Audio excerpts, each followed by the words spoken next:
wants to have them come in by the hundreds of thousands. Just remember, this has nothing to do with politics, folks. This is a whole different level. This has to do with pure, raw stupidity, okay? Another friend said, how do you do that? How do you speak and you don't even have notes, or you don't even look down at your notes when you have, and you don't have a teleprompter, right? You don't have a teleprompter. No. And teleprompters are all right for certain types of speeches. You know, when you have a serious policy speech, I guess it's okay, but you don't have a teleprompter. Did you ever see Hillary Clinton? If she speaks in front of 24 people, she's got the teleprompter. So,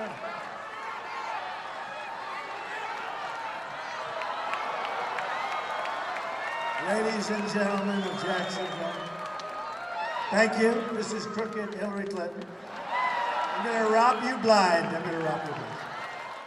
Well, you have to say, you know, a Trump rally is the safest place in our country to be, believe me. Believe me, right? The safest.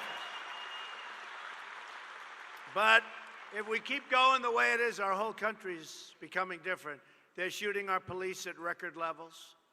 You saw where I said in my speech, 50% higher. And then they went out and they looked. With, right? The paper rock.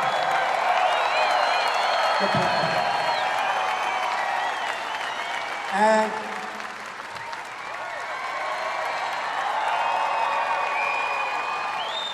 And an amazing man. And he said, Mr. Trump, I want you to have this. I said, but is it yours or is it a duplicate or you're not giving me? He said, I want you to have it. You're the one to lead this country. I want you to have this.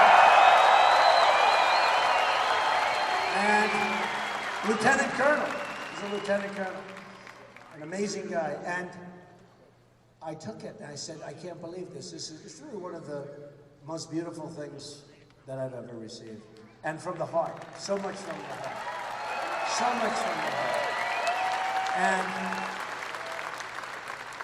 And then the next day I see where the media is saying, it's a replica, it's this, it's that.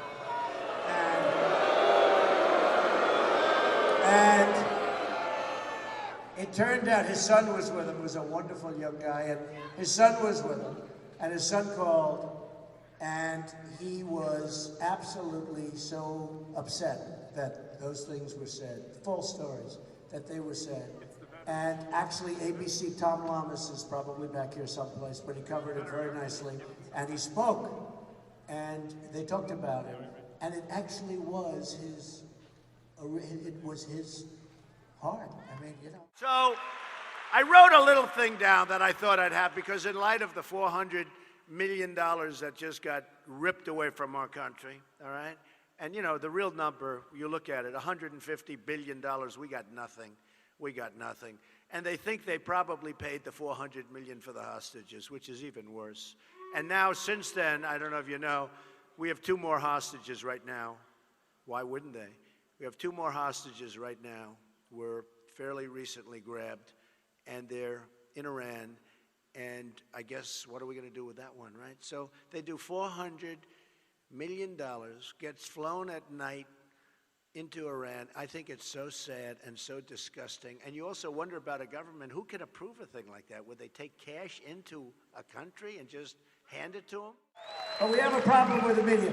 CNN's New Day, and I'm not just talking about CNN, they're all bad. Honestly, they're all bad. I don't know what it is. Is it like inferiority complex? They are so bad. It's other things. It's other things. I actually pretty much know. CNN's New Day covered anti-Trump stories 200 times more than the Iran story today, according to the Media Research Center, which is respected, I think. They say nuclear weapons. They'll have nuclear weapons much faster because of that deal than they would have had them otherwise. And now they can buy them. with all the money they're getting. They can buy them. What do they have to do them? They can buy them. They'll have nuclear weapons. Believe me, I've called a lot of shots right, mostly. Believe me, mostly I've called them just about all right, including not going into Iraq in the first place and destabilizing the Middle East. The people of this country are so incredible. Now what we need is leadership. Hillary Clinton, furthermore, can never be trusted with national security. Can't.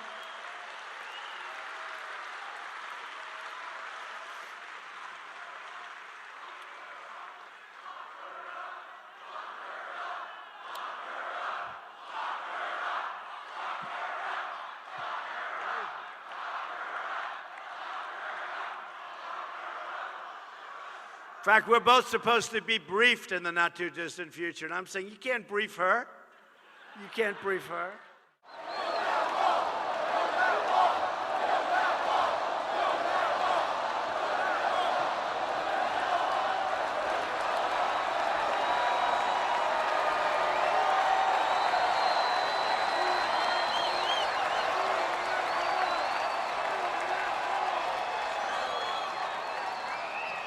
We're going to build a wall, folks, believe me.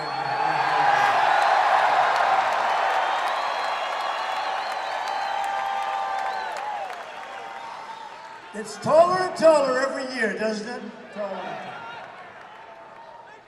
And I won't put you through the exercise. I'll tell you myself, Mexico is going to pay for the wall. Isn't that amazing? Isn't that amazing? Sort of rude, you know, when you think of it. And what are we looking for? We want strong military, we want jobs, we want good education, health care, right? We're all like looking for the first. We're looking for the same thing, sort of. You want to have a good life, you want to have a good life, you want safety. And then we have people interrupting constantly. But actually, it hasn't been happening much. It's happening a little bit today, but it hasn't been happening much. I sort of miss my protesters. I'd have people come up to me, good people, politicians, they come up to me, you don't really mean, you know, after the debate, they say, you don't really mean we're going to build a wall, do you? I said, yeah. And they'd say, how do you do that? Well, we could start with precast plank. I'm so good at building. I'm so good at building. You know, we're building the old post office on Pennsylvania Avenue, right? We're 1 year, and we're actually more than that, but that's okay. We're 1 year ahead of schedule, significantly under budget, and the deal is a much more beautiful deal than we even envisioned. Higher quality materials, marbles. I guarantee you this, if Obama had it to do again, he would have never picked her, never as Secretary of State, because he has gotten into such trouble with the decisions that she probably made or convinced him to make that it's... Hey, thank you for watching. Don't forget to like, comment, share, and subscribe for more. Bill Clinton signed NAFTA.